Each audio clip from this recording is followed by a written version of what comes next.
A few housekeeping items.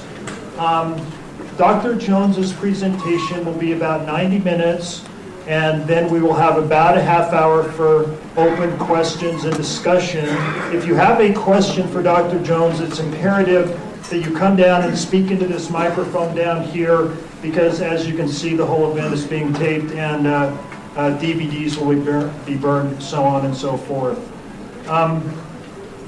Secondly, there is clearly a lot of passion about this topic, but please keep in mind that this is an academic forum and that democracy cannot function without dialogue, but dialogue cannot function if people feel threatened. So please, during the question and answer period, keep your demeanor civil and collegial. Thank you.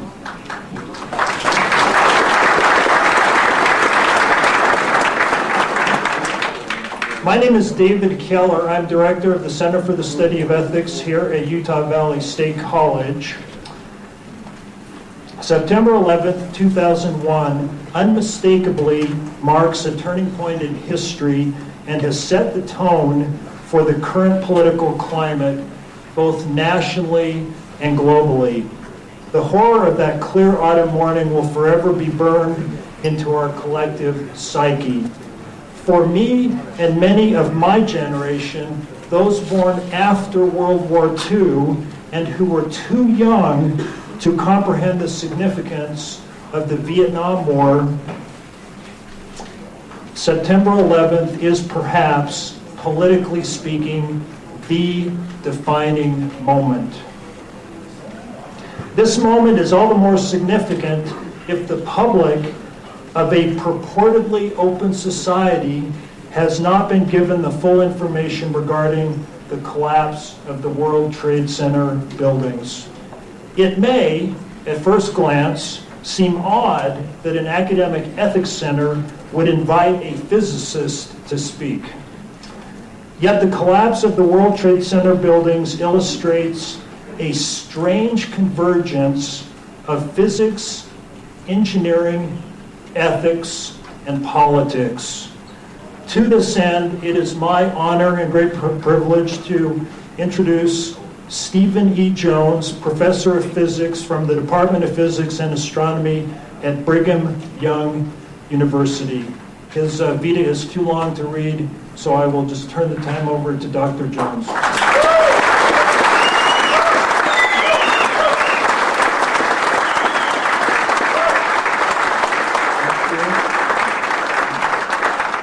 Let's get started. We have a lot of material to cover. In fact, I think you'll find it's like trying to get a drink out of a fire hydrant.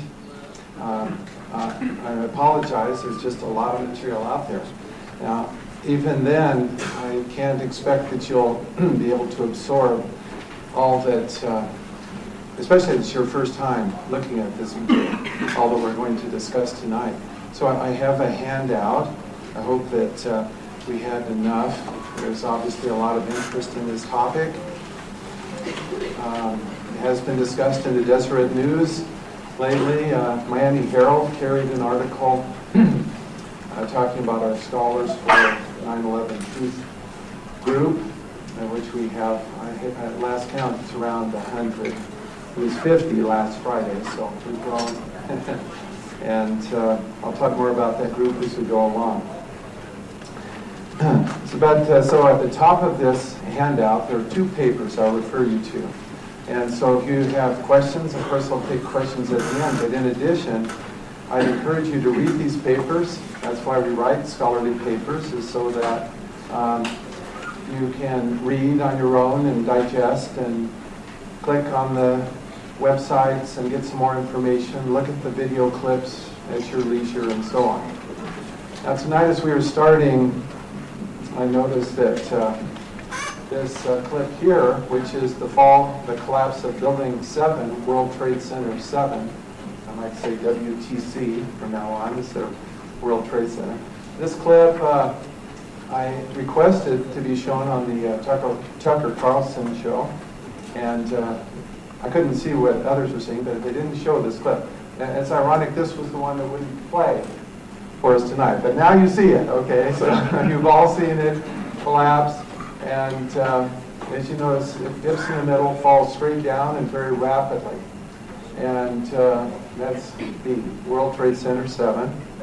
Over here we have a large, you see a high-rise in Madrid, Spain, last year. It burned. It was an inferno for about 24 hours. It did not collapse. And indeed, there has been no example, at least none before 9/11, 2001, where fire has caused a building to collapse completely. So this is but that is in fact the official explanation of the collapse of Building 7, that it was due to fire. And we'll talk about this more, actually in some detail in my paper that I wrote, and it's available on the web. It's on the notes. You can read more even about the scientific arguments of why fire is very unlikely to have caused this building to collapse. You might notice the amount of smoke as we get to the building here. There's some behind. This is over at the World Trade Center, but not a lot. It's not an inferno, certainly. Now, this is a controlled demolition with explosives, different views. This is in Norway, Oslo, as I recall, and shows again the straight down, rapid collapse using explosives. So it's not nutty to say, let's get that straight, that this looks like it could be controlled demolition due to explosives. I hope you would agree that at least there is some comparison here that looks fairly similar between the collapse of World Trade Center 7 and this, which of course is done by explosives. Okay, now I want to back up a step or two. Let's see if this will work here. Yes, good. The outline is on your notes as well. You see how we're doing. I'll start with physics. I'm quite comfortable with talking about the physics. I've studied it, discussed it with many scientists and engineers in the last several months. I find it quite fascinating. We'll then talk about the highly toxic dust and so on. So you can see where we are. I want to back up one more step. The goal tonight I have in mind is to preserve constitutional law in the United States. And I love America, and I love the Constitution, of which Patrick Henry, George Washington, Ben Franklin, you know the list. My daughter knows the list better than I. She studied the Revolutionary War at length. These men were considered rebels. We call them patriots, but the British called them rebels because they wanted independence. They wanted freedom. They wanted certain rights and freedom of religion, freedom of speech. We have these. And I hope that we'll continue with these. So Patrick Henry in 1775 said, "We are apt to shut our eyes against a painful truth. Is this the part of wise men engaged in the great and arduous struggle for liberty? Are we disposed to be of the number of those who, having eyes, see not, and having ears, hear not? For my part," and I hope you'll join in with Patrick Henry in saying this, "for my part, whatever anguish of spirit it might cost, I am willing to know the whole truth and to know it now." Many of the things I'll talk about tonight, there's still questions, and I will try to clarify that there's an awful lot here that we have learned about 9/11 and that we need to take a look at. I maintain that we are engaged in a struggle for liberty and truth right now, and someone, my exemplar actually said, "The truth shall make you free." Right. So let's see if we can get some truth going, shall we? Here we go. We've looked at this. Let's go on. So here's Building 7. We'll start there, the collapse of Building 7. On the afternoon of 9/11. Now it's important to realize that Building 7, let's maps here. We're looking now after both towers have collapsed, looking from the plaza area over to Building 7. Building 7 was never hit by a plane. No plane hit Building 7. Okay, clear. Okay, good. So, the towers were each hit by a plane, of course. We'll talk about them later. Building 7 was not hit by a plane. There was no jet fuel, which is a bit, we'll talk about the jet fuel as well. Fires were random, but not particularly large, and certainly not an inferno.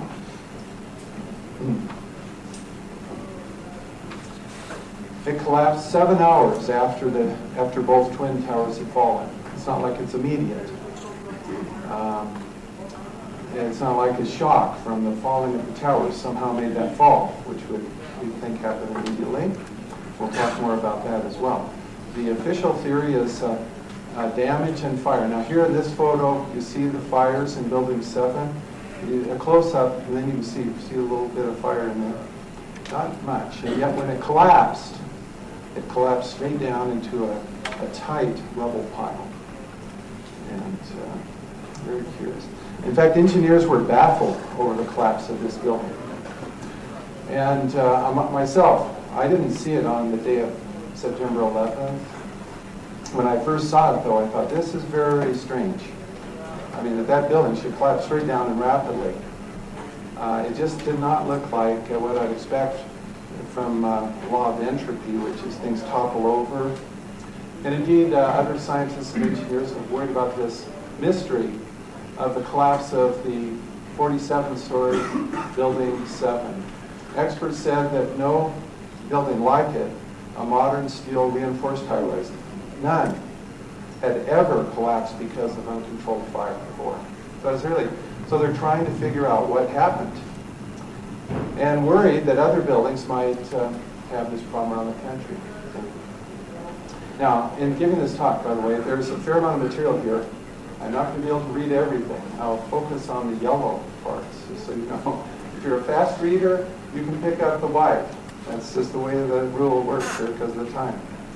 So down here, fire and the structural damage. This is now Professor Barnett, Massachusetts. Fire and the structural damage would not explain steel members in the debris pile that appear to have been partly evaporated. Now that takes a very high temperature to evaporate steel. We'll see how that could happen. It's not due to fire, ordinary fire.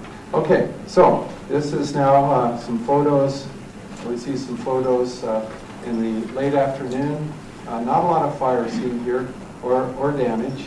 There is damage if you look close right down in this corner.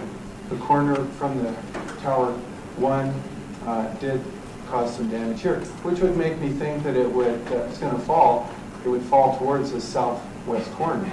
And maybe immediately too. If you get down or something, you know, knock your knees out, you start to fall, okay? But that's not the way, instead it came straight down. It had 24 steel beam core columns, enormous steel beams up the core, 57 perimeter columns. Student drew this. The damage was here on the corner and some damage here on the floor. Nothing severed in the core. We're quite sure, no evidence of that. So why did it fall symmetrically down if the damage is on just the south side? And why did it take 7 hours? This is a good question, I think. So as we saw in the clip, it does fall symmetrically and nearly straight down onto its own footprint. Even the FEMA report writing about this says the collapse of WTC-7 had a small debris field. The facade was pulled downward, suggesting internal failure and implosion. It's a very interesting term they use there. Implosion is the term used for controlled demolition when you pull the core and force the building to collapse. Now, they're not talking about explosive demolition, I assure you. FEMA, they're talking about fire. But nevertheless, they do use the word some implosion. Now, over here we have a description of how buildings are demolished using explosives. Demolishing the building so that it collapses straight down into its own footprint. This is the total area at the base of the building. This is the goal of controlled demolition. That's what they shoot for. They work real hard to set the charges so that the building will collapse straight down and rapidly. This feat requires such skill that only a handful of demolition companies in the world will attempt it, using explosives, of course. Now, if you get buildings to collapse that way using fire, we should patent that, and then we'll set a few fires and watch it make a lot of money doing that. But it's not so easy. Here's what happens when you have uncontrolled collapses. Okay. This is what you expect from earthquakes. In fact, these buildings were toppled by earthquakes. They fall over, they topple over, they don't fall straight down. And so again, it's just not reasonable that Building 7 fell 7 hours after the collapse of the towers, and it could not be due to seismic waves.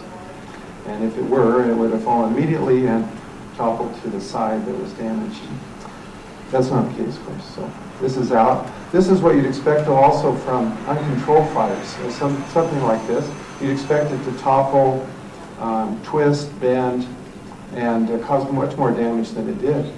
By the way, the surrounding buildings didn't collapse. A number of them were damaged also. You see, I'm talking about non-WTC buildings.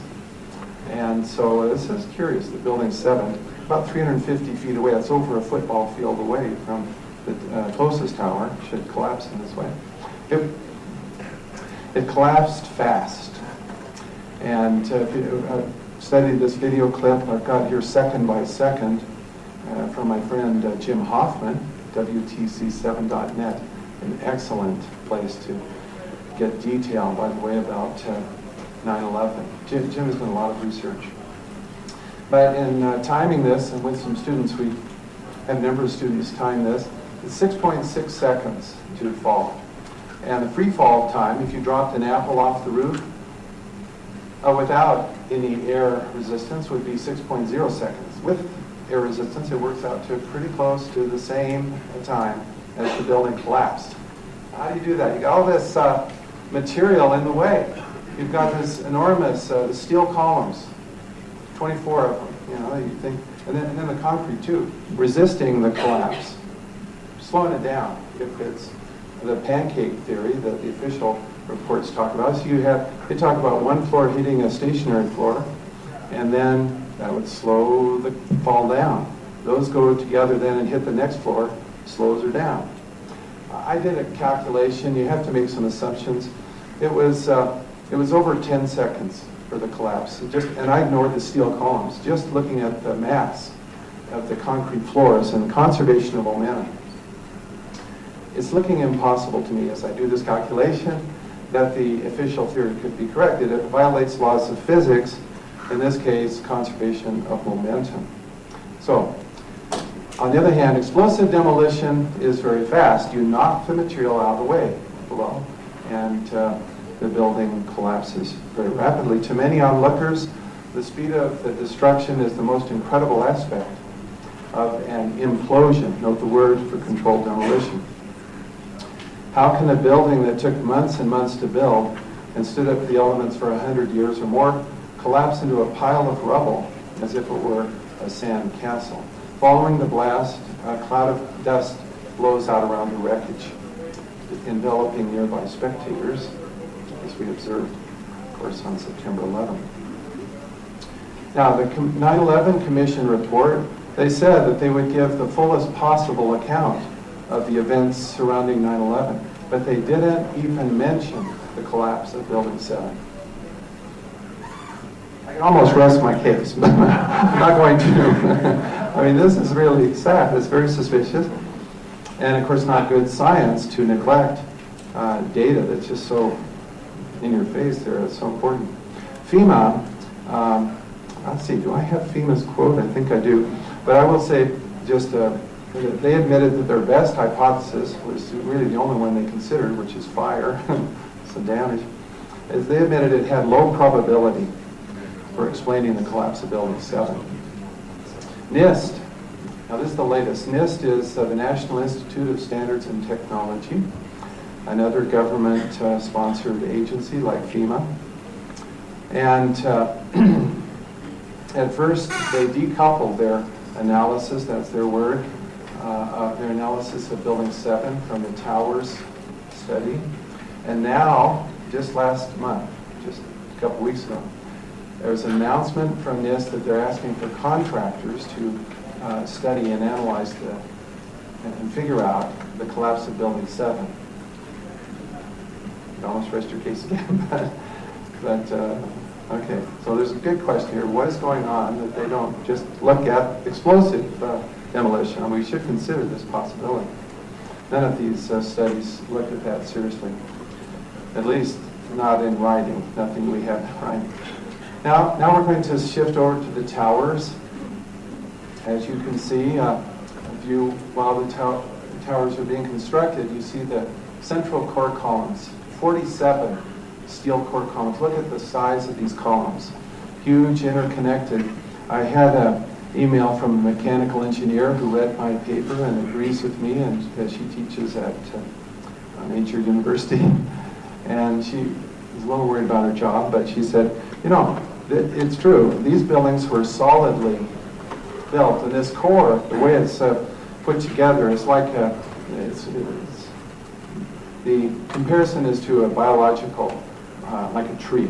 So you have this interconnected fibers, and when wind or other stress is put on this building, just like on a tree, it absorbs that stress, it picks it up.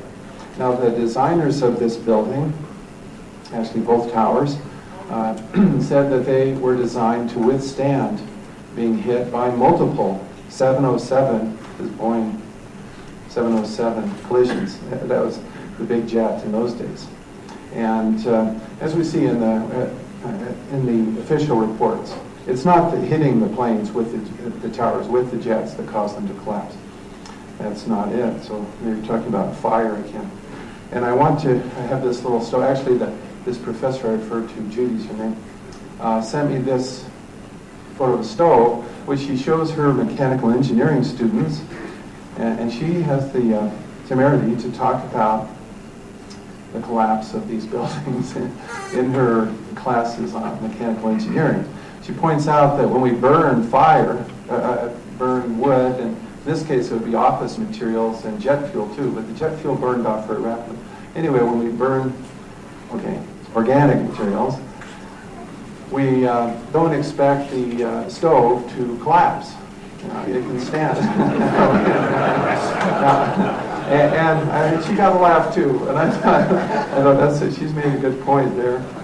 You know, I mean, you can imagine building a huge bonfire under here. Would you expect the thing just to give up? And so let's look at be a little more specific. And here we find from Professor Eager at MIT. Oops, how do I get rid of that? Oops. I just messed it up. I did something wrong. Escape will get me out of that. Thank you. All right. Don't escape yet, because we're not done. We got a lot more to go. Okay. Let's quote Professor Eager. Now, he is trying to explain how the buildings would come down by fire, but he's laying out facts, and his factual presentation is really very helpful. The fire, he said, is the most misunderstood part of the collapse. Even today, the media report, and many scientists believe, that the steel melted. It is argued that the jet fuel burns very hot, especially with so much fuel present. Then he goes on, this is not true, and I've seen many other scientists, including Dr. Barnett, that we quoted earlier, and Frank Gale and other scientists and engineers, saying this is not true. The temperature of the fire at WTC was not unusual, and it was definitely, most definitely, not capable of melting steel. Now the reason is, as he goes on, the temperatures here were somewhere around 500 to 650 centigrade. Now I'm going to use, because the 650 is important. This 650, where is it? And at this temperature of 650, the steel loses about half its strength. But he goes on, even with the strength halved, the steel could, and he's talking about the World Trade Center towers, could still support 2 to 3 times the stresses imposed by this 650 fire. So it's not enough just with these fires. They aren't hot enough to, certainly not to melt the steel, which is at around 1500 centigrade, much hotter. And at 650, which is red hot, they would still support the structure. Now, Bazant and Zhu and other papers say 800 centigrade is what they believe is required for failure. So somewhere in that range. NIST, now in their report on the towers, they did do a report on the towers, just not on Building 7, okay? I like to say they punted on Building 7, let the other team, the contractor, see if they can figure it out. Anyway, using metallographic analysis, NIST determined, remember this is a government lab, determined that there was no evidence that any of the samples had reached temperatures above 600. Not hot enough. And indeed, if I look closely, which I read through the paper, it's hundreds of pages. And most of it, though, is on evacuation of the towers and that sort of things. Interesting, though, as they talk about the physics here. They show the temperatures, and there were some columns knocked out. Not the whole building, you understand, just on those few floors where the jets collided. Like it's like puncturing a screen on your mosquito netting screen on your screen door with a pencil. It doesn't make the whole thing fail. That was what one of the experts on the tower said. He said when the plane hits, we designed for that. It's like punching a hole through a screen door. It doesn't really hurt much, okay? But anyway, so these temperatures, and you see we need to be up here in the yellow and orange temperatures and red to get failure, but instead they're all down in the green and blue. It's just not hot enough. And they went through, did some tests, NIST. In their report, they point out that jet fuel was mostly consumed within the first few minutes. I keep getting people saying, well, it's the jet fuel. No.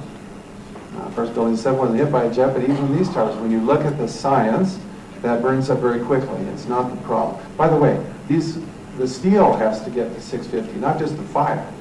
Now, these steel structures are interconnected, and that heat gets wicked away.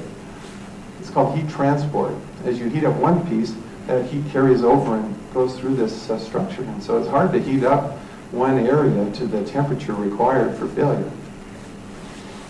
And indeed, they did, NIST sponsored World Trade Center tower models, floor models, testing with actual fire and actual models. Let's get this thing to fail. It wouldn't fail, okay? Oh my goodness. They can't get the temperatures high enough with fires and damage. Yeah? They can't get actual models to fail. So, oh, by the way, why I thought I should mention this. If you look, this is where the plane went in. I believe it's the North Tower. And this little red box, you can see it, there is a woman standing there, brave woman who came to the edge, standing, holding on, admittedly. I'd be crawling. In fact, there's another person over here on, laying down. That's me. I mean, that would be me if I were. It's not me, but it would be. I'm not going to be standing up. This is Rachel. Her last name is known. There was enough detail. She did not survive the collapse, but she did testify. It's not that hot, folks. I'm holding on here. It's not like a red hot oven. Yeah? Okay. And so her testimony is received. Now, let's see what Kevin Ryan, he works at Underwriter Laboratories. He said, performing tests on the models, this is where the tests were done at Underwriter Labs. And he said, the results of these tests indicate the building should have easily withstood the thermal stress caused by burning jet fuel and office materials. And he goes into some details, right into a scientist. Your comments, this is to Frank Gale of NIST, suggest the steel was probably exposed to temperatures of only about 250 C, way below what's needed for failure. And that is what one would expect from a thermodynamic analysis. And then he says that the temperatures are not enough, can we admit this? And he says the official story just does not add up. And there are many engineers and scientists now awakening to that fact. Mine was one of the first peer-reviewed papers for some reason. What do you think happened to Kevin Ryan writing this to NIST saying, look, we got to face the facts here. Yeah. The floor models did not collapse due to fire. I mean, the official story, fire and damage, it just doesn't work. We've got to face this and look at what else could have caused the collapse of these towers. What happened to Kevin Ryan? He was fired. I've been on email contact. He said it was because this letter of his went public, and because of his disclosing this glaring discrepancy. So, I don't know if I'll spend too much time on this, but how do you go? Yeah, David got the joke. So, you have equation. You've got fire here, you've got damage, and then over here you've got collapse. Well, how do you get from here to here? Well, some sort of miracle must have happened. And this you know, is kind of what's going on. Let me just explain briefly, because I'm looking at the clock and I got to pace myself a little faster. So I read the NIST report. What they do is they do a computer simulation. If you can't get actual models to fail, go to the computer. There's middle cases, and they're what they thought would be reasonable, less severe middle, and more severe. Upon examination of the middle cases, it became clear that the towers would likely remain standing. So what do? You go to the severe case, and then you adjust the input. But they admitted they did, yes. You adjust the input, but you stay within the range of reality. It's good. And they talked about pulling forces on the perimeter columns by the sagging floors. UK experts immediately jumped on that. I read what they said. The core columns cannot pull the exterior columns, the perimeter columns, via the floor. So, you know, the NIST model is just, they're struggling here.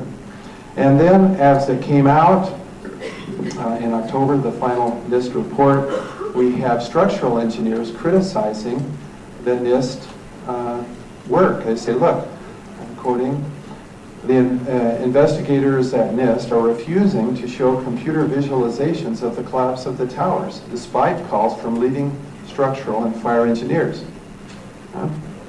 Visualizations of collapse mechanisms are routinely used. I'm quoting from this journal. It's a well-respected journal, the New Civil Engineer. You can look it up there. And there's some detail there. Notice what the professor of structural engineering at Manchester says, Colin Bailey. NIST should really show the visualizations. Otherwise, the opportunity to correlate back to the video evidence and identify any errors in the modeling will be lost. But NIST is not doing it. Furthermore, is now a leading U.S. structural engineer, not named. The software used by NIST has been pushed to new limits. There have been a lot of simplifications, extrapolations, and judgment calls. This does not make me want to believe the NIST report. And in my report, you can see other reasons why I don't believe that report is correct. But I'm not alone, you see, in complaining about this approach. And just looking at parts like that, blinders on, we'll consider fire, we'll consider damage. Building 7 wasn't hit by a plane, but we'll consider fire. NIST does have a preliminary report on, and that's all they talk about there. They say, we see no evidence for explosives in Building 7. I'm saying, open your eyes, it falls straight down very rapidly. There's squibs coming off, I'll talk about those. What do you need? FEMA report. This is now another journal, Fire Engineering, January of 2002. Respected members of the fire protection engineering community are beginning to raise red flags. That's what I'm doing here. I should have brought a red flag. The structural damage from the planes and the explosive ignition of jet fuel in themselves were not enough to bring down the towers. Fire engineering has good reason to believe that the official investigation, blessed by FEMA, is a half-baked farce.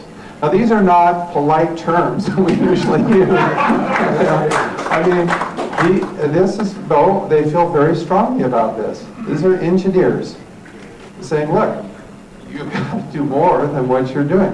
And furthermore, he goes on, A half-baked farce that may have already have been commandeered by political forces whose primary interest, to put it mildly, lie far afield of full disclosure. He's hit this right on the head. This is what we're seeing throughout. And there are burning questions that need answers. He's calling for an investigation. Let's see if I have him. No. Well, there's the steel beams were destroyed very rapidly after the collapse of these buildings. They were cut up, they were shipped off to Asia for recycling. And the engineers are saying, wait, we've got to look at those so we can understand how fire could possibly have brought these buildings down. Instead, the evidence at the crime scene was rapidly destroyed. This is over the objections of engineers. Okay, here's a civil engineer's comment. I just really appreciate it. This is sent to me by someone else. He's writing to someone else about reading my paper. He said, initially I was a bit incredulous. He did not believe me.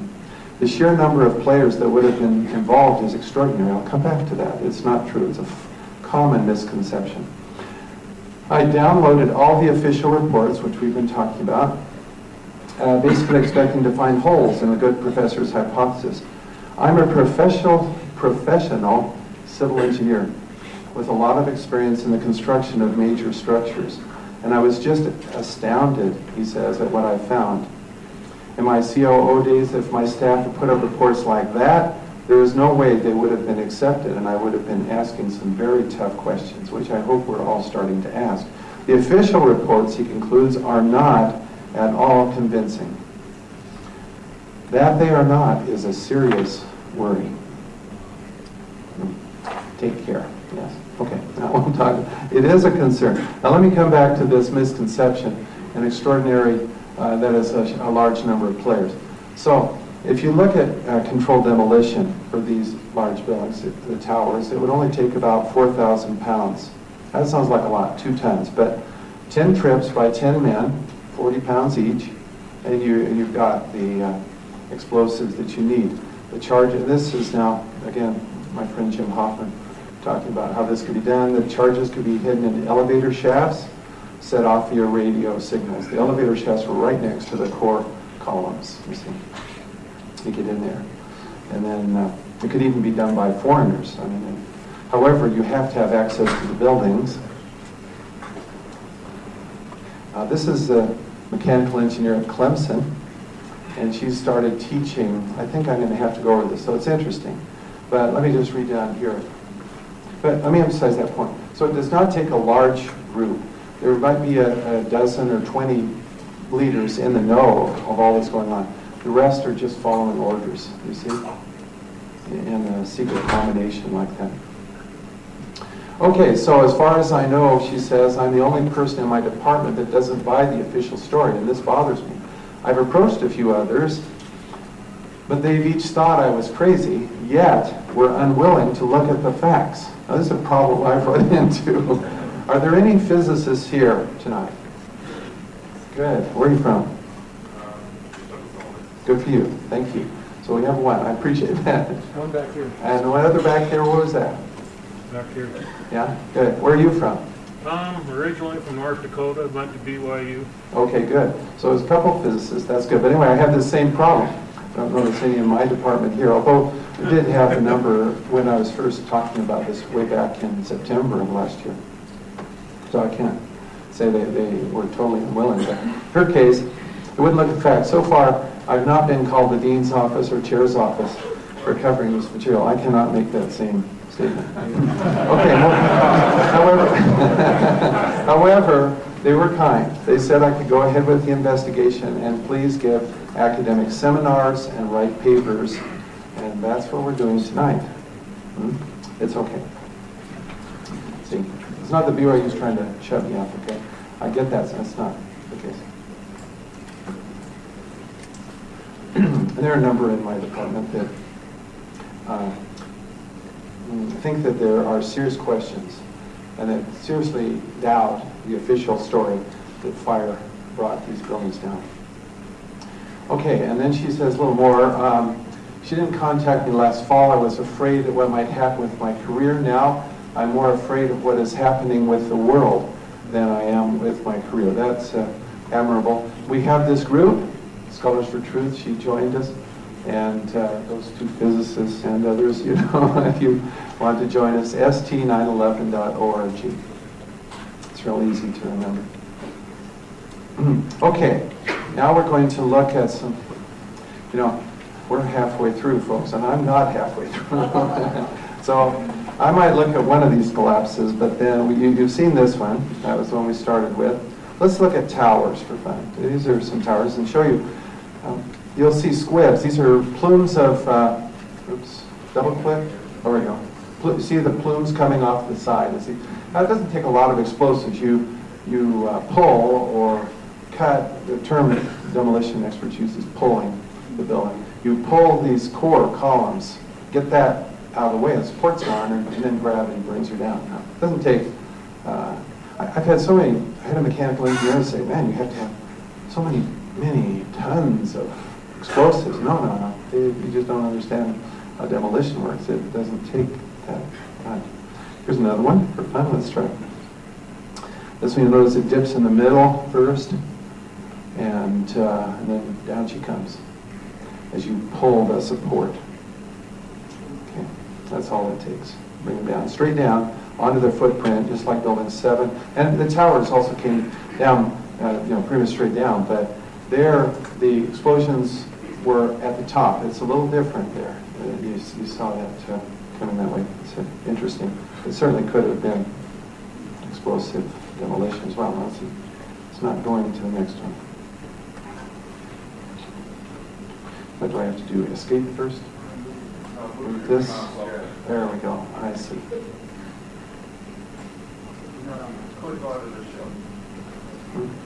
Here? Oh. There's lots of ways to move it. There you go. Down at the bottom left, you have arrows. Oh. I mean, you're not going to get there, but...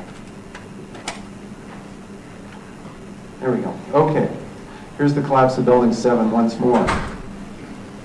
The collapse that MSNBC declined to show for some reason.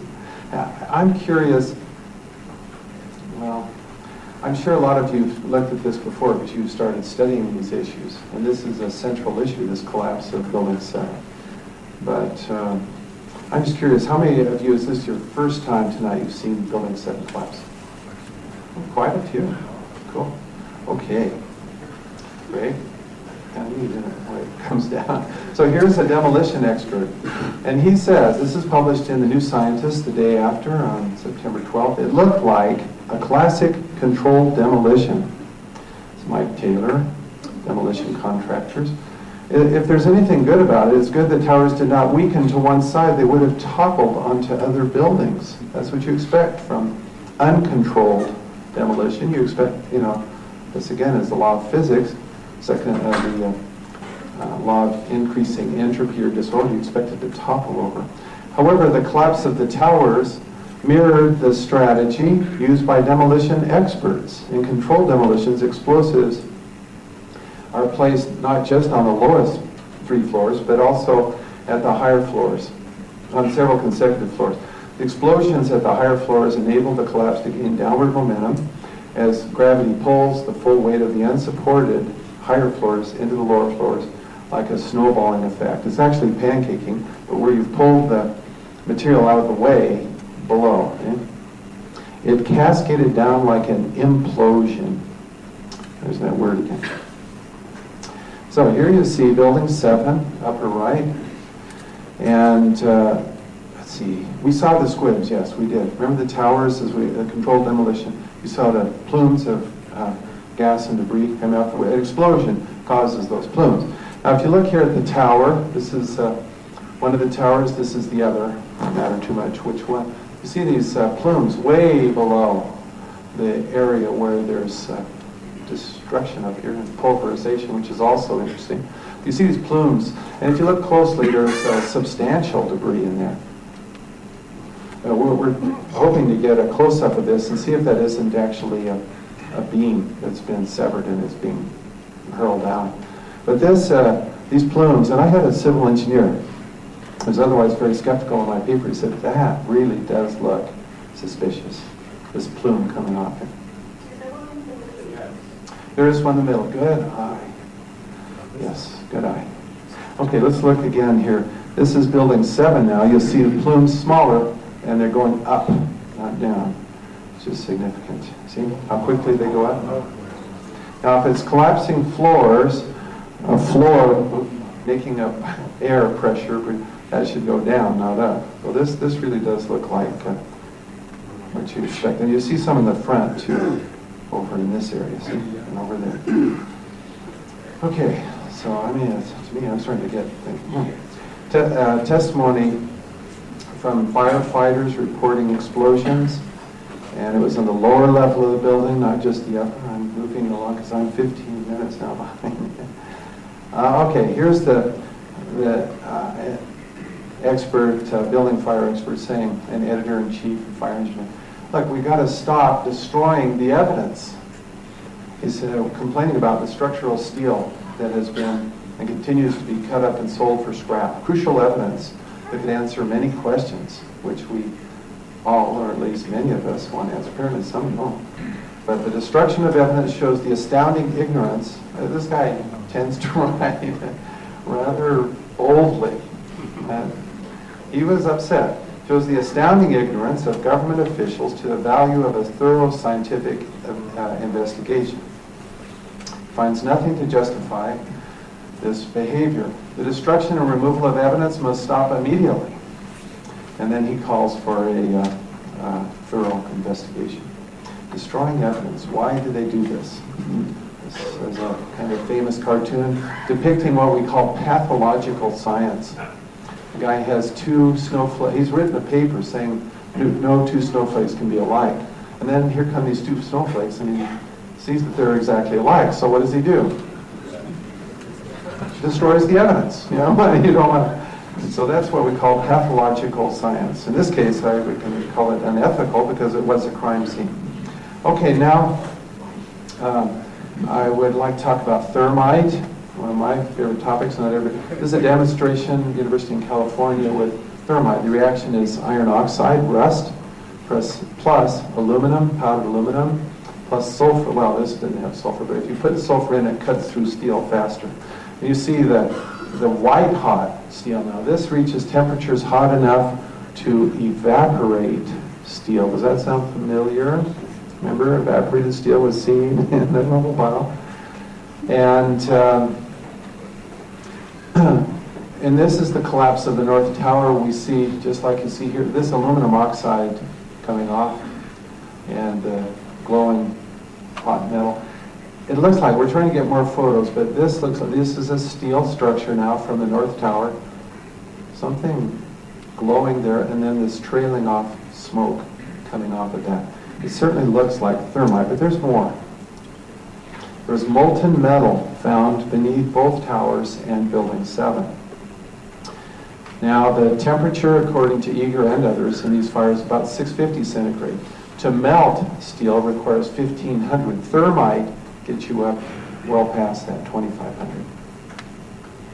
And as you look at the molten stuff being pulled out of that, we have photographs and so on of this, but you see that you've got this yellow hot stuff. Now that can't be this material, metal. Now the color of the metal tells you the temperature. It's physics, independent of the metal.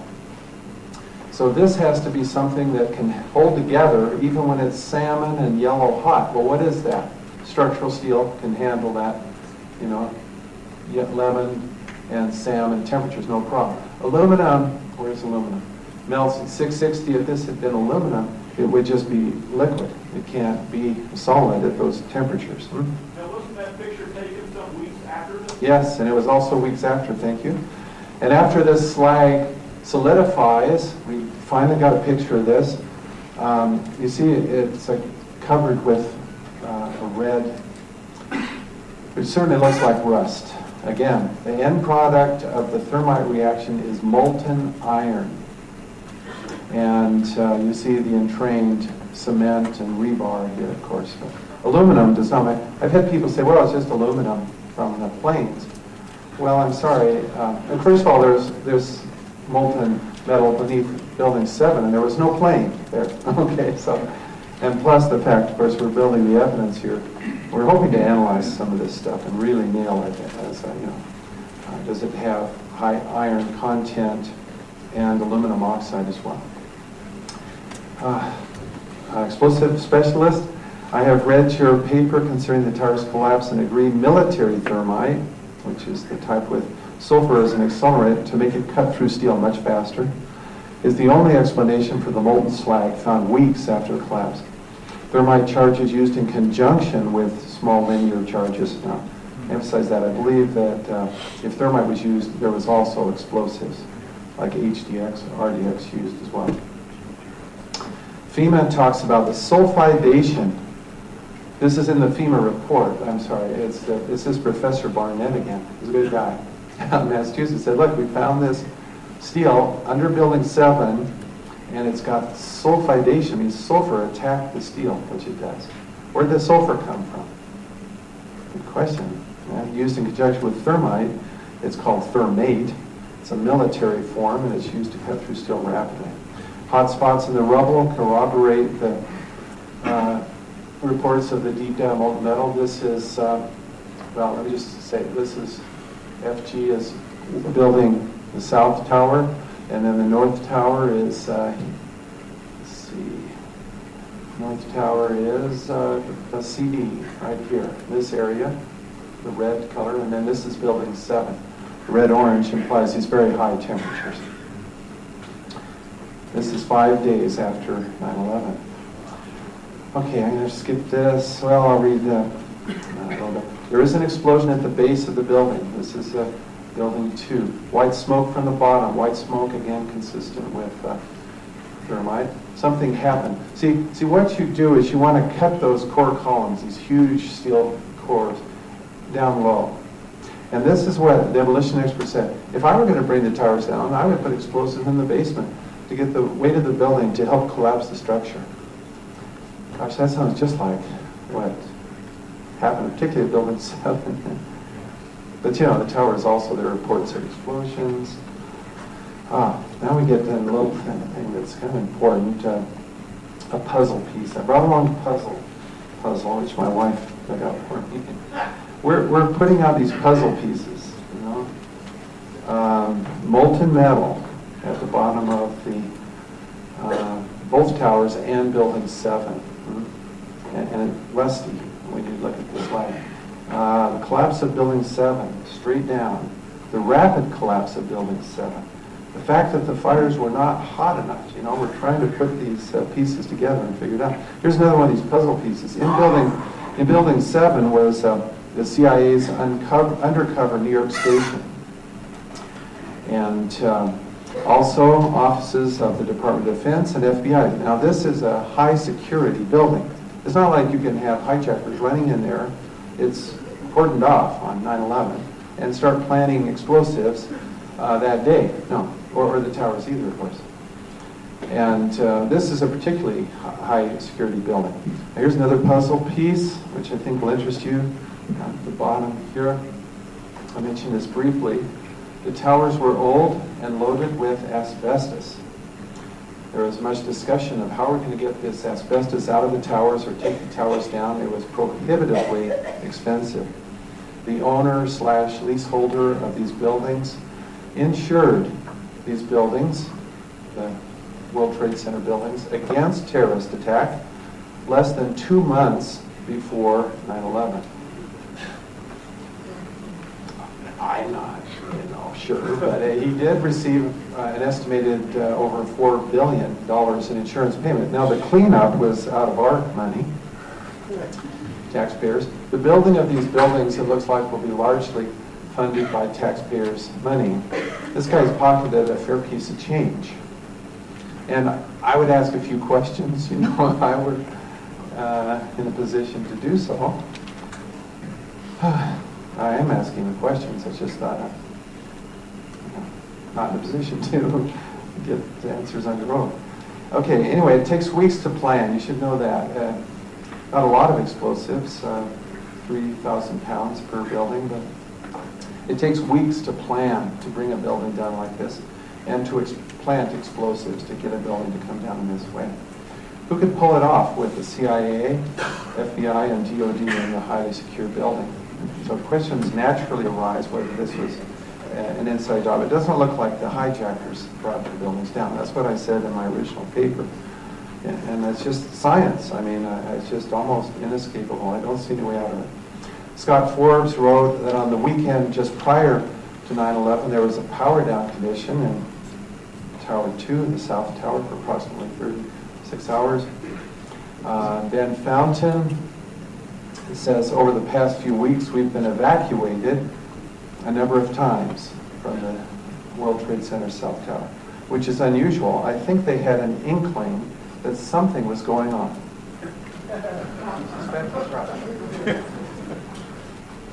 Anyway, that's what he thought. Okay, let's move right along. And I've quoted some of these. I'm sorry, I don't know if there's anything here that's too new. MIT professor, though, wrote me, I agree wholeheartedly with one comment, you talked about my paper, that the official inquiries are grossly inadequate, and the conclusion may well be wrong. Building engineers, he says, are on the defensive. Okay, now we're ready to move on. And okay, the toxic dust is next. Deep breath. Immediately following the tragedy, scientists analyzed the dust samples, and I have some dust here that was given to me by a woman. It's from her apartment in New York City, and it's loaded with asbestos, the dust, heavy metals, mercury in particular, from all the fluorescent lights in those buildings, loaded with mercury, and a very high alkalinity. Now let's see what that means. One of the scientists, Greg Swayze, says tests revealed the dust to be extremely alkaline, a pH of 12, and that some of it was as caustic as liquid drain cleaner. We were startled at the pH level we're finding. We knew it was caustic, but we were getting pH readings of 12 and higher. It was obvious that precautions had to be taken to protect the workers and people from this dust. Of course, this information was sent right quickly to the Environmental Protection Agency, EPA, and other health services. Now, what happened? Here we see a report by Internal Inspector, EPA Inspector General Nikki Tinsley. Here's what happened. I'm just going to read this. It was in the newspapers, you might have seen it. This is from a Seattle Post-Intelligencer report. At the White House's direction, the EPA gave New Yorkers misleading assurances that there was no health risk from the debris-laden air after the World Trade Center collapse, according to an internal inquiry. The White House, quote, this is quoting from Tinsley's report, convinced EPA to add reassuring statements and delete cautionary ones. Now, folks, this makes me upset. I'll try it. When Leslie said, don't get, as a scientist, to see politicians take perfectly good scientific data, this is very hazardous, toxic stuff, you've got precautions, and to flip that upside down and say it's safe, that is just wrong. It's unethical. And it is, I mean, I can't call it anything else, but, okay, I'll use the scientific term, data falsification. That's the scientific term. However, what they explained was that at that time, all statements to the media should be cleared first by the National Security Council, which is Bush's main forum for matters. Senior aides in his cabinet are on this on this council. I'd like to know who pushed for this data falsification. A little more. The EPA Inspector General found the EPA was persuaded to omit guidance for cleaning. See, originally the EPA had a statement saying, well, here's what you have to do. It's dangerous stuff. Guidance for cleaning spaces. Tips on potential health effects from this dust, which contains asbestos, lead, glass fibers. You can see the chips of glass, even in that lady's apartment, in this stuff. I mean, it's not like you want to touch this stuff or breathe it. Oh, what did they actually say? Oh, yes, not quite yet. Okay, so there have been people now who died. You may have noticed this. It was just a few weeks ago now. It's in the news again. A man, a police officer who helped clean up, retired. He developed black lung disease, expected from the toxicity and caustic nature of the dust, and mercury on the brain. And mercury is mercury in the dust. Now that combination says very clearly, this is the dust. And he's there breathing this. He worked, 470 hours in the first month helping people, rescue and recovery. He gave his life to help people. And he was told it was safe. Some of these rescue workers were asked not to wear dust masks because it might frighten people. This is not nice. I mean, this is very bad stuff. A majority of residents and ground zero workers have reported worsening respiratory problems in the years since the attacks. Tim Keller died also at the age of 41, clearly because of this dust.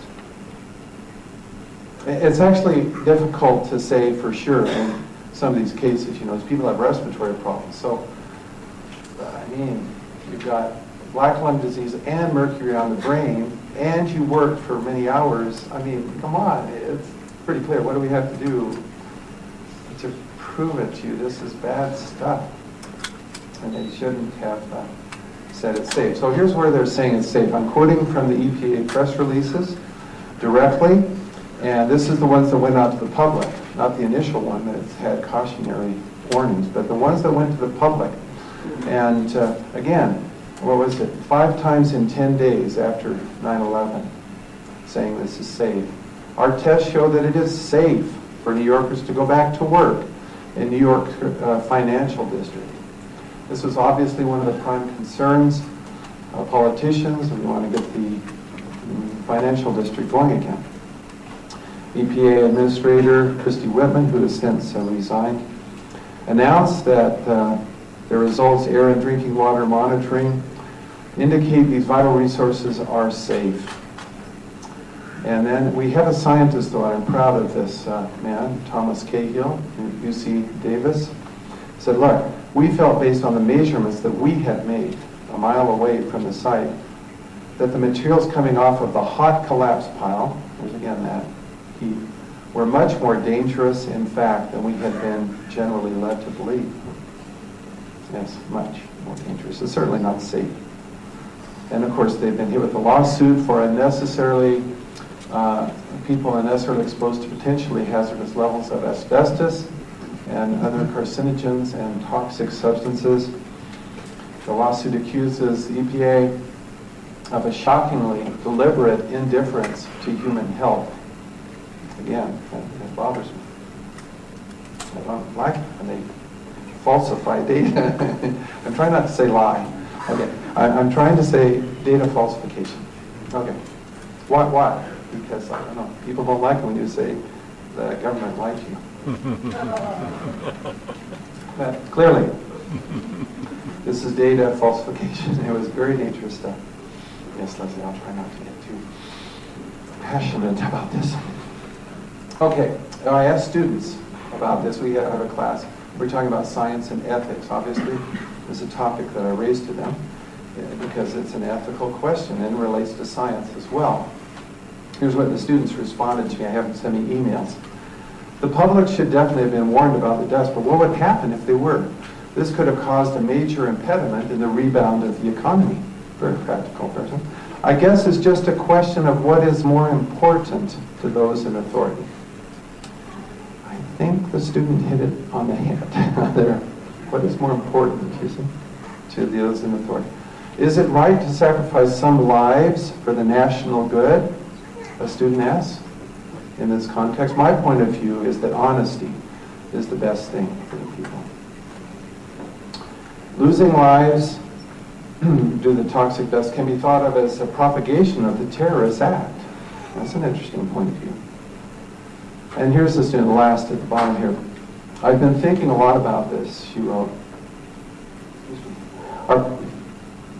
Our Our political leaders basically have our lives in their hands. I've been paying more attention to the news, and I think that I will actually take the time to vote next time. Okay, that's good. Pay attention to the news and do your own research too. Go a little deeper than just what you get in these news releases, and then vote. Yeah. I had other people rationalize. One told me she was just adamant there was no asbestos. Hint, there was. Okay, I mean, there's no question. She wouldn't yield on that point. Must be safe because there's no asbestos. Now, another one I hit. If the administration said this dust was safe, it's okay. Only liberals or Democrats would. Okay, look, these issues transcend party politics. I'm not talking about Democrat, Republican, whatever. I'm talking about people's lives here. Okay? It was unethical to deceive people in this way, but surely it was an isolated case. I wish that were so. It's not an isolated case. Okay, now here's a question. This is down here, these neoconservatives. Well, something you've heard about them, we'll quote them a little more later. One of their leaders said, in order, this is in his book that he published, and I've got the title of the book here. In order to achieve the most noble achievements, I don't agree with this guy. The leader may have to enter into evil. This is the chilling insight that has made Machiavelli so feared, admired, and challenging. I don't admire this thought at all. Paul says it's wrong. You can look in Romans. Paul talks about overcoming evil with good. Jesus talks about doing good, that good may come. We don't do evil, that good may come. It is, where do you stop if you take that philosophy? Where do you draw the line? I'm sorry. It just annoys me. Okay. I agree with Paul. We stay on the Lord's side of the line and we do good, whether we believe in God or not. We know we don't lie to people and hurt them. Okay. Now, bin Laden was blamed. This is interesting, I think. So, here's some pictures. Another one of these. Sesame Street. Which one of these is not like the other?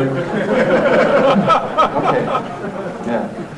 And there's 5, and I put one more in here.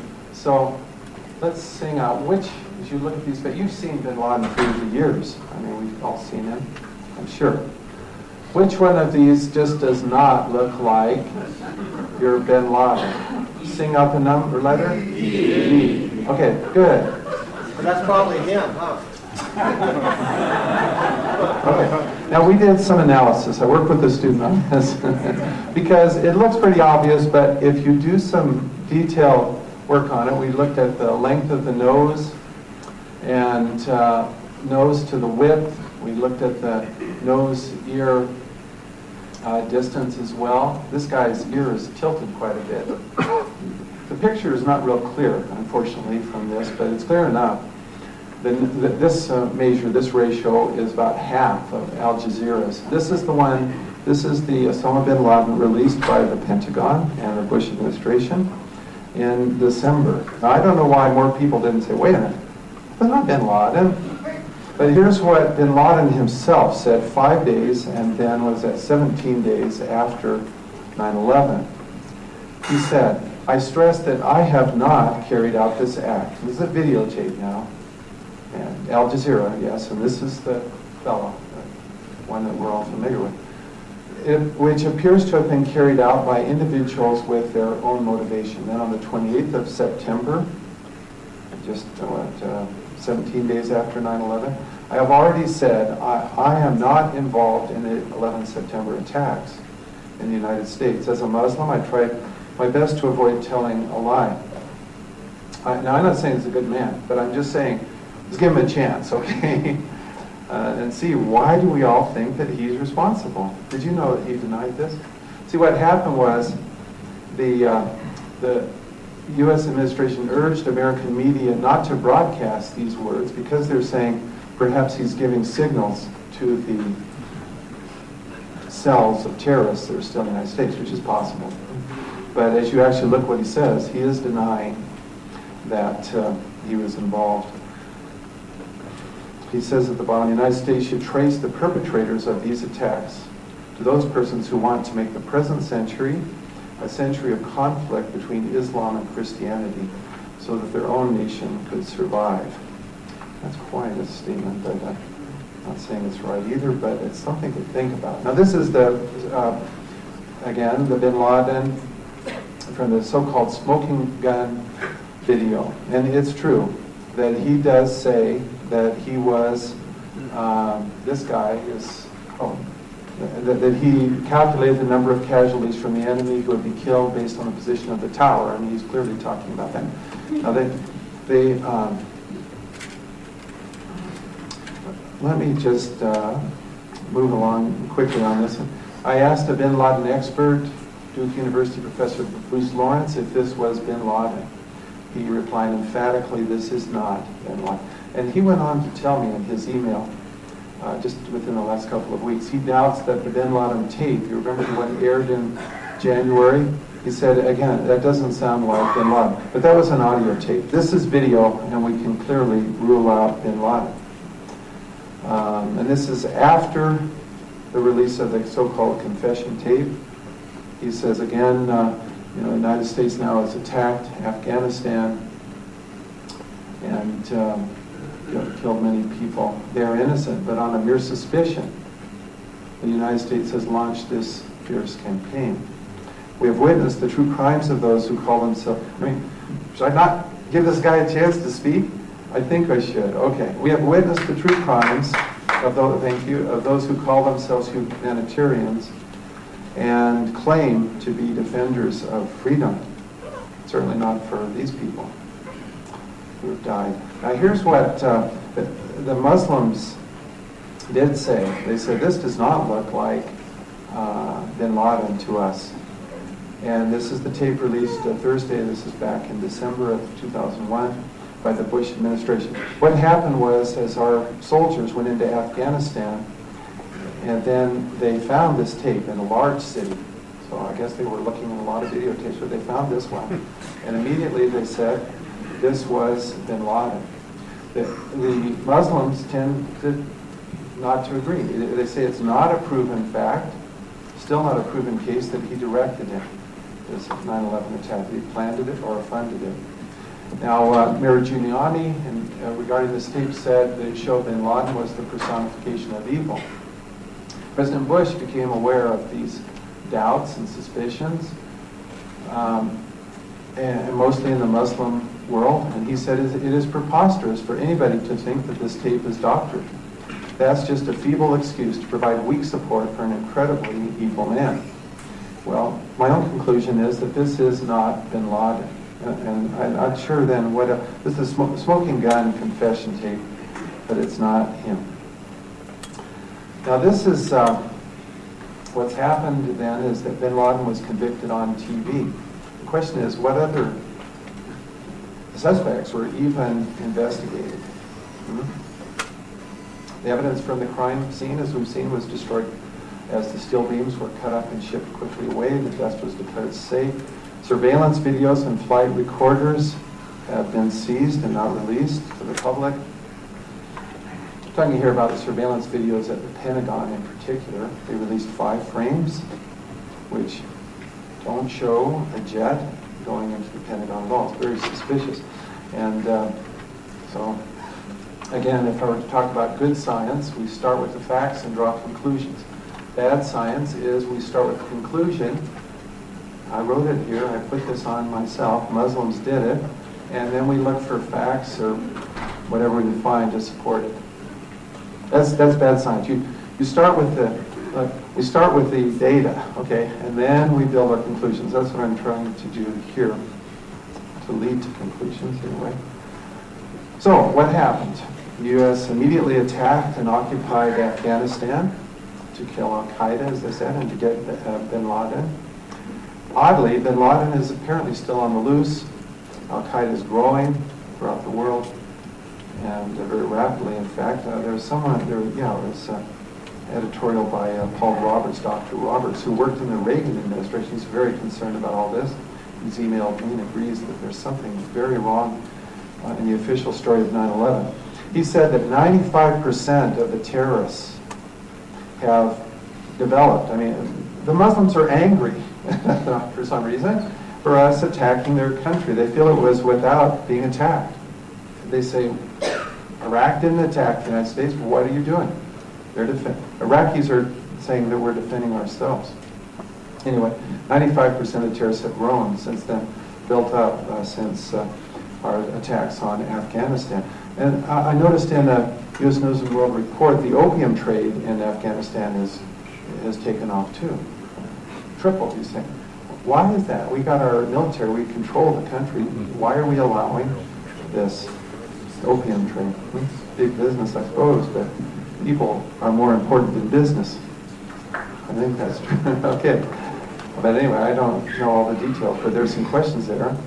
Now, this is an admission by FBI Director Robert Mueller. The hijackers left no paper trail. In our investigation, we have not uncovered a single piece of paper either here in the U.S. or in the treasure trove of information that's turned up in Afghanistan or elsewhere. Not a single piece of paper that mentioned any aspect of the September 11th plot. Basically, all they had is this so-called confession tape, which isn't even bin Laden. There are many questions about that tape, by the way. It doesn't ring true to the Muslim religion, the statements made there. Okay, that finishes bin Laden. Now the hardest part, and we still have some time. Yes. Did officials know about impending attacks in advance? And then I'll talk about the United States Constitution. So here we have evidence, not proof, and I made that clear. You may have seen the letter to the editor of the Deseret News that I published this morning, in which I said we have questions about this. The Scholars for 9/11 Truth group is pursuing these questions where we have evidence that there was foreknowledge, that is, before 9/11, that officials in our government knew that there were impending attacks, but did not stop them. But we don't have proof. We have just evidence, and I'll show you some of that evidence. But I'm going to back up now a timeline going way back to September 2000. So this is just before President Bush was elected, which was in November of 2000. A group of men, and it's going to be, okay, I'll just try to give you as much as I can here in a short time.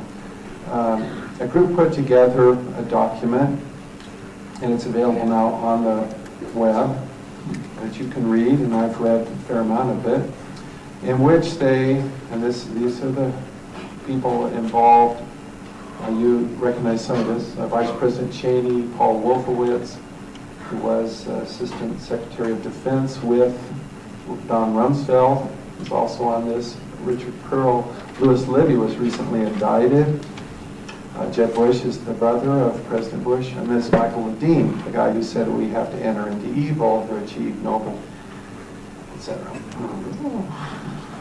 Okay.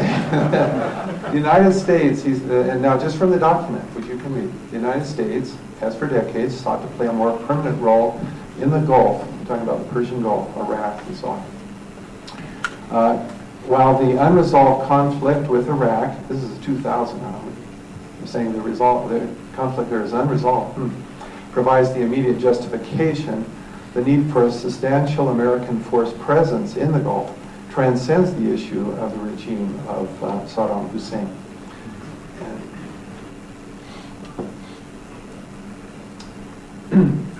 They're itching to get the United States military into Iraq back then. The process of transformation, you have to read this document. They're talking about a transformation of war. It's essentially, and they call it, well, they mentioned it's a revolutionary change in American society. They want it to be more militaristic, and I think that's a good summary of what they're talking about. Much more money for the military thereafter. It is likely to be a long one unless, or absent, some catastrophic and catalyzing event, like a new Pearl Harbor. A little bit chilling that they should say this is what we need to get this process going, or that at least that would do it. Yeah. So here's some more. I just quoted what they're after: personnel strength, increased defense spending dramatically, reposition U.S. forces. Iraq is specified. Defend the American homeland, which is now called Homeland Security, control the new international commons of space and cyberspace. You know about our program to send missiles, so on, but cyberspace is not yet under control. Okay. Exploit the revolution in military affairs and American global leadership. Some of this sounds okay, except when you say the global security order that is uniquely friendly to American prosperity. Now, I don't read that in the Constitution, that we should have some kind of global security order that is uniquely friendly to ourselves. The term my friend Professor David Griffin uses for this is American empire. That's what it sounds like. You agree, David? It's a little scary. The Constitution does not say we can establish a global security order to maintain American prosperity, which is what this document calls for. The military's job during the Cold War was to deter Soviet expansionism. Today, its task is to secure and expand zones of democratic peace. Does that sound familiar? To deter the rise of any power competitor and to preserve American preeminence through the coming transformation of war. Now you notice these guys, how often they talk about a transformation. What are they talking about? Revolutionary change in American society. I'm saying, whoa, what happened on 9/11?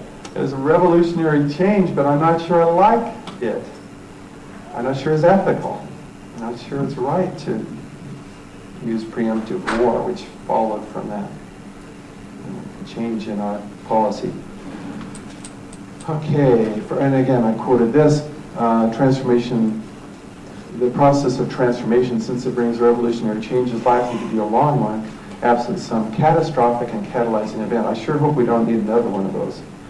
But here's what President Bush, and this is reported, reporters learned this, on the night of 9/11, he wrote, the Pearl Harbor of the 21st century took place today. Now that connection isn't necessarily strong, but I think we would all agree that that was like Pearl Harbor, getting us into war and to other changes. I've already talked about most of this. Who these neoconservatives, these men are called neoconservatives, but they call themselves that, and they're now in the administration. Richard Armitage, Bill Bennett, Jeb Bush, Dick Cheney, Khalilzad, Louis Libby, of course, indicted, Richard Pearl, Don Rumsfeld, and Paul Wolfowitz, who's now the president of the World Bank, appointed by President Bush. And to me, this is information we need to know. More puzzle pieces. I wish it wasn't so that they had this plan. We're seeing it coming out, but folks, we can read about this plan. We can stop it if we want to. If you want to have American empire, then you can continue to support this group called neoconservatives. Now, this is Secretary O'Neill, who was fired later, but he's writing a book about his experiences in the Bush administration. At the first meeting, this is again the National Security Council we talked about before. This is Bush's department heads and closest advisors. And from the CBS News report, but it's in his book. Paul O'Neill, I think, is a very honest man. The price of loyalty, he calls it. He was fired, but he said, from the very first instance, it was about Iraq. This is back then in January of 2001. This is before, of course, 9/11 by 9 months or so. Day one, it was about what we can do to change this regime, Saddam Hussein. Day one, these things were laid and sealed. Did you know that? We're talking about how are we going to get into Iraq. The president was saying, go find me a way to do this. And then O'Neill comments, for me, the notion of preemption, attacking a country without having been attacked first, in order because they may have weapons of mass destruction and so on. You know, before, they might, they didn't, turn out. That the U.S. has a unilateral right to do whatever we decide to do is a really huge leap. And it's an enormous change of policy. It's called the Bush Doctrine. It was enunciated, was at West Point after 9/11, before we attacked Iraq. It's a policy of preemptive war.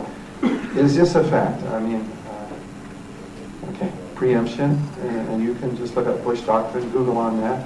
You'll learn a lot about the preemptive war doctrine that O'Neill is complaining about. Also in the CBS News report, they talked about Susskind, who says there was a plan for post-Saddam Iraq. Now this is way back before 9/11. They discussed an occupation of Iraq in January and February of 2001. These are painful truths to me. I've been a lifelong Republican, but I don't associate with that party at this time, or any party, to tell you the truth. I'm looking for facts, and for someone who'll support the Constitution. We'll see. But anyway, they discussed an occupation of Iraq in January and February of 2001.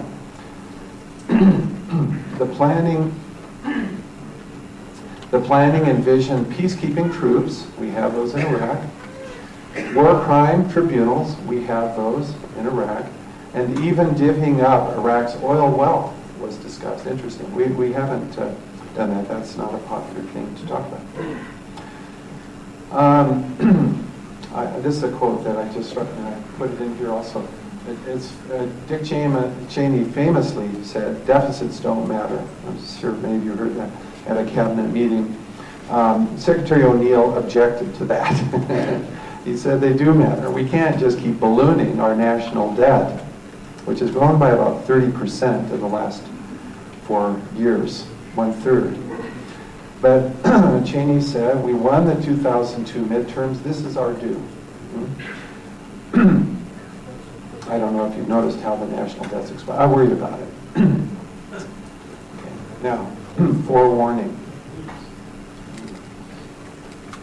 There are reports in foreign newspapers about a lot of this, and BBC broadcasting.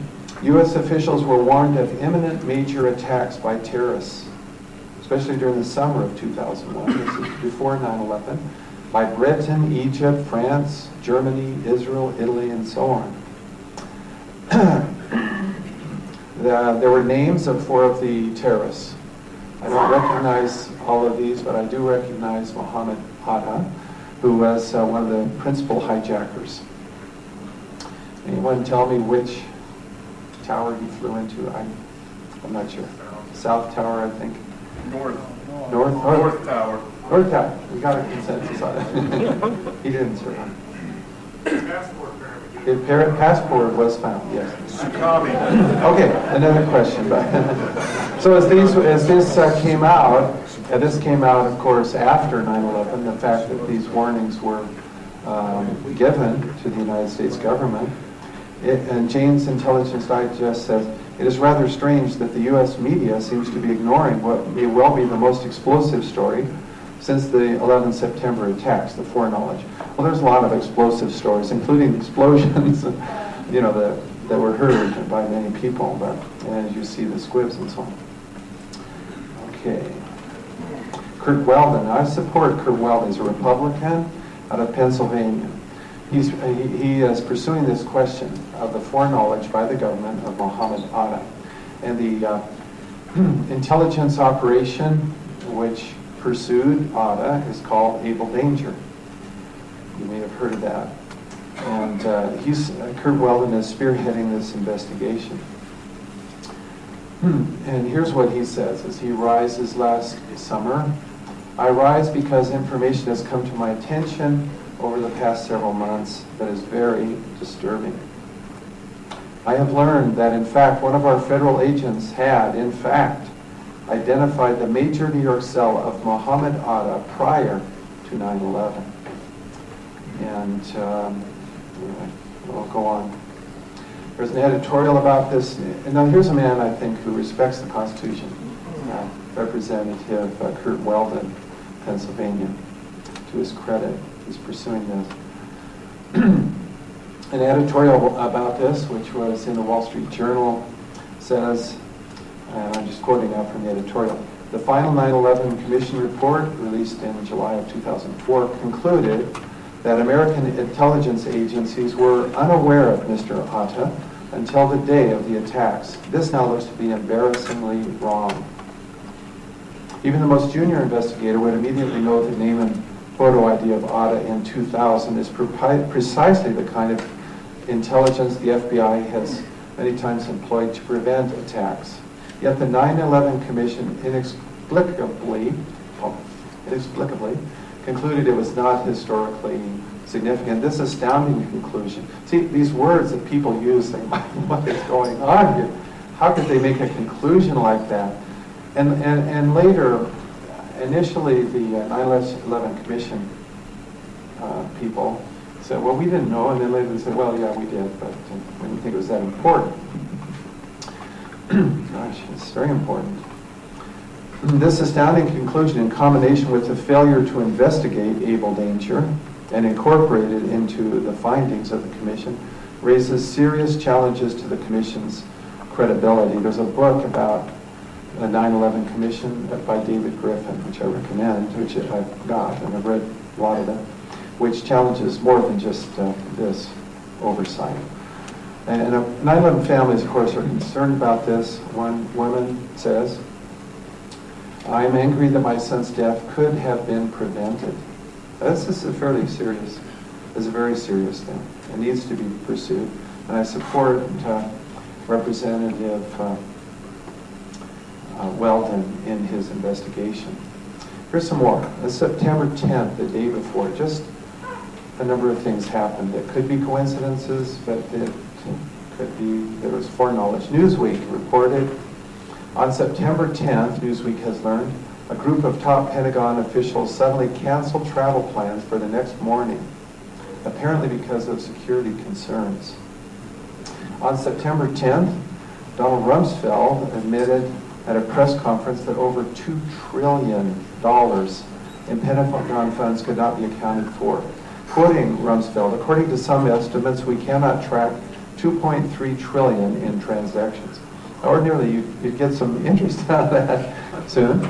But on the 11th, the next day, of course, was this tragedy, and all of this was essentially, as it says, forgotten, all but forgotten. And some of this has been found, but apparently not all of it. There's still hundreds of billions, I understand, missing. Nobody seems to be worried about. The day of September 11th, that evening, Rumsfeld went to Congress, asked for more money for the military to fight terror, and of course the money was soon allocated in fulfillment, remember, of this strategy, this roadmap of the neoconservatives that we need to have more money for the military and beef up our, in fact, have a transformation in society. Okay, this is interesting. I'm just going to summarize. In fact, I'll quote this one involved. FEMA was Johnny on the spot on 9/11. How did that happen? Remember, after Katrina, they were slow. But on 9/11, they were right there. In fact, they were there the day before. That's true. And it was admitted by Mayor Giuliani. He says on September 12th, his peer was going to have a drill. So the people gathered on the 10th. You see, I mean, this guy was one of the drill. We arrived late Monday night on the 10th, and of course went into action on the 11th. It had hundreds of people here from FEMA and so on. They were ready for a drill on the 12th, but they came in. Of course, the equipment was already there also on the 10th. Now that to me is a bit suspicious. In Manhattan, folks, downtown New York. We're not talking about, the drill was at the right time in the right place, the day before. The match is about to begin. This is a bit of intelligence that leaked out of the Senate Intelligence Committee. It was a communication to Mohammed Atta, and the message stated, the match is about to begin. This was again on the 10th. I would like to know who's the message from, right? And why don't we know more about it? Rupert has written a book which details a lot of these issues that indicate foreknowledge. But when this intelligence came out, the White House was infuriated. He said, or it's Michael Caine, a partner of Rupert, intelligence committee had released this bit of information, they were threatened with polygraphs and office searches for disclosing classified information. It seems to be what was the recent one? Wiretapping, domestic wiretapping. So what do? Apologize? No. We try to find out and punish the person. And Nikki Tinsley, the one who said the dust was toxic, she was also criticized for her report by the administration. We're getting almost done. Lack of air defenses on this is an important point, and it bears scientific analysis. There's a lot of data here. Building 1, World Trade Center 1, crashed, that is, the plane crashed into it at 8:46. We knew we were under attack at that time. At 8:46, coincidentally at the same time, American Airlines 77 was taken over. You know that because it goes wildly off course at that time. 8:40, what does it say? 8:46, right here. Now, FAA tracks planes, and when they go wildly off course like that, the typical response is to scramble military escorts. Doesn't mean you're going to shoot it down. No, it's a graduated response. It means you try to get the plane to land if it looks like it's hijacked. And of course, the transponders are off. Transponders, so you know that this plane is not. Well, it really looks hijacked. Okay, it's not just off course, but even off course, the military routinely scrambles. In the year before 9/11, 67 times.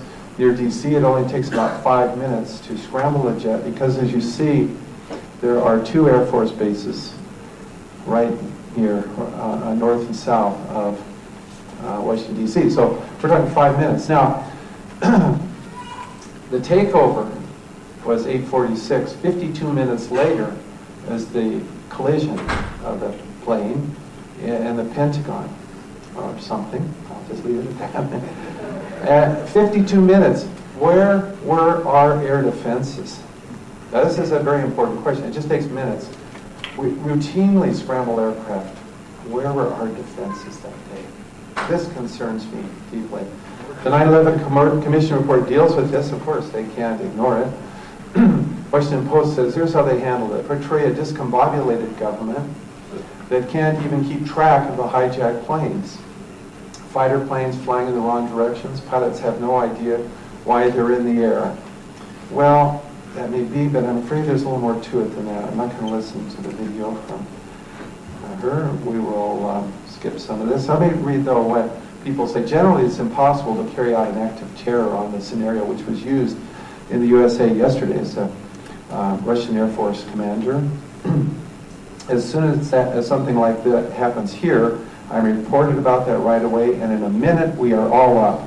Well, that used to happen in the United States, but not on September 11th, and I'd like to know why. Okay, Secretary Mineta, in his testimony to the 9/11 Commission, I'm quoting it here in yellow. So, Commission's saying, well, let's see what happened on 9/11. That's their job. Good. Mineta says this. Let's read it and think about it, please. During the time that the airplane was coming into the Pentagon, there was a young man who would come in and say to the Vice President, now, the scene is we're under the White House in a bunker. The President is flying because he'd been in Florida. He's not back in Washington until about 7 p.m. that evening, the 11th. So the Vice President's in charge down there. Secretary Mineta is there, and he reports what he observed. A young man would come in and say to the Vice President, the plane is 50 miles out. Plenty of time, folks, to scramble a jet. Next, the plane is 30 miles out. When it came to the plane is 10 miles out, the young man also said to the Vice President, do the orders still stand? The Vice President turned and whipped his neck around and said, of course, the orders still stand. Have you heard anything to the contrary? Now, my question would be, what orders? For heaven's sake, there's plenty of time to shoot the plane down. The plane was not shut down, it had to be shot down. It could have been forced down. Okay? You don't have to. This is a common misperception that when you scramble a jet, you're going to shoot the plane down. No. This 67 times in the year prior, not one of those was shot down. Okay, so then, no, you escort the plane, you try to get it to land.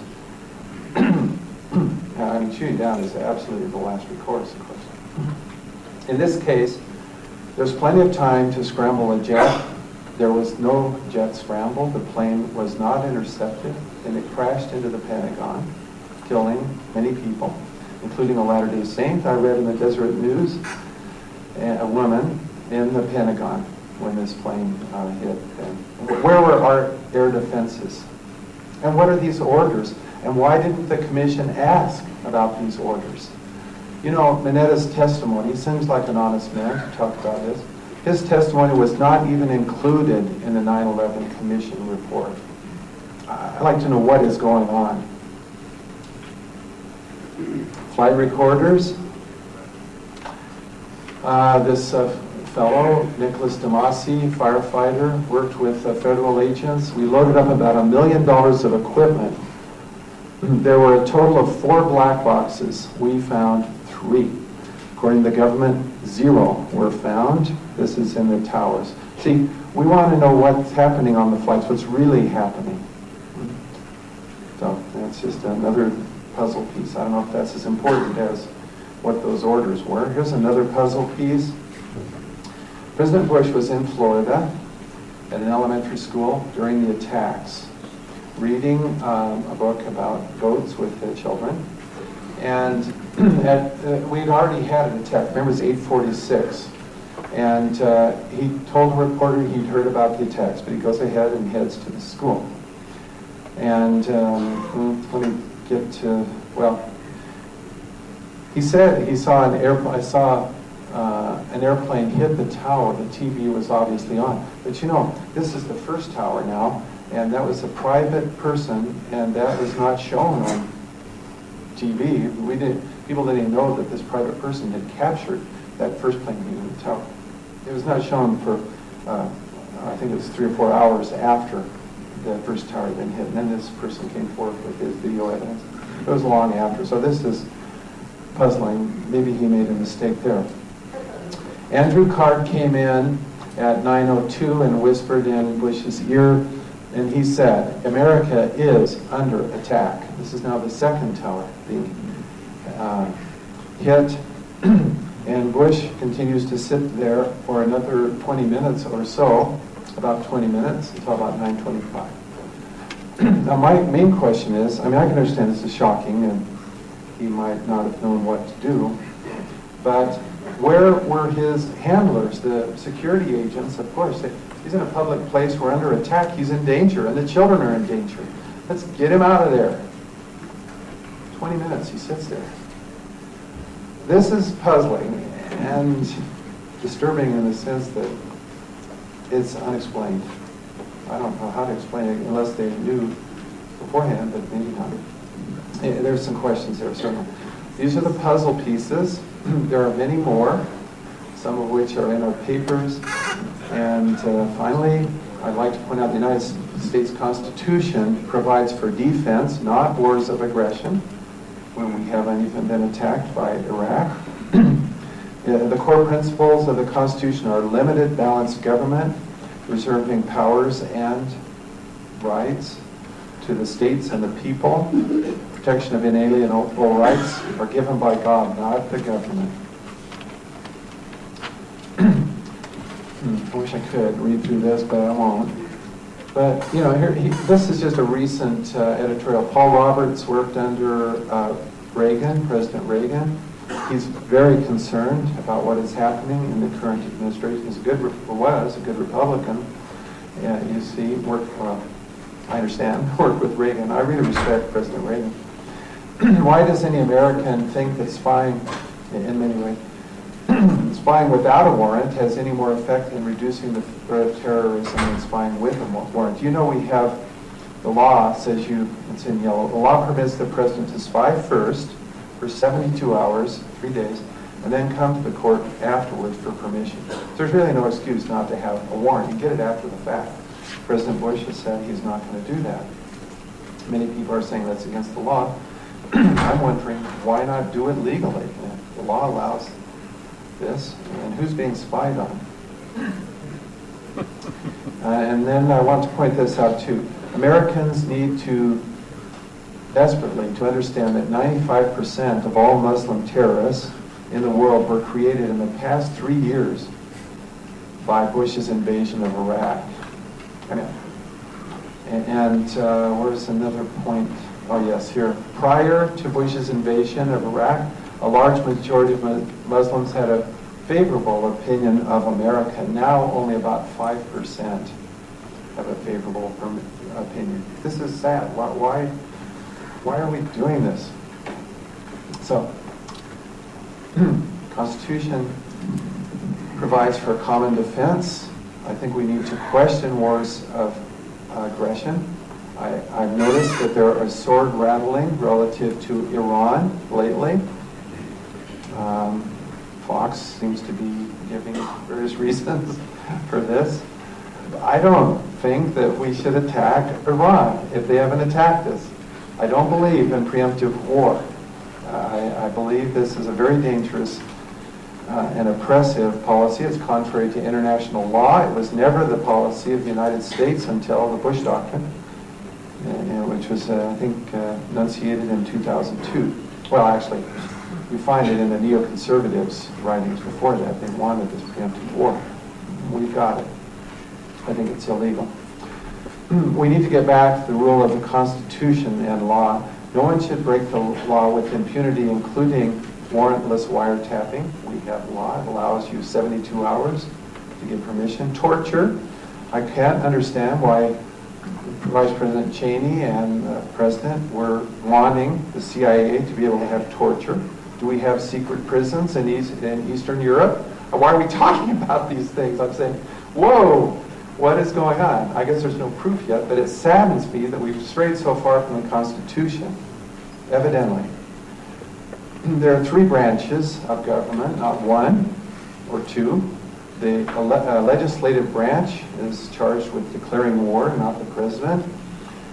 The oversight investigations also are the responsibility of Congress, and I hope they will get doing it. Thank you.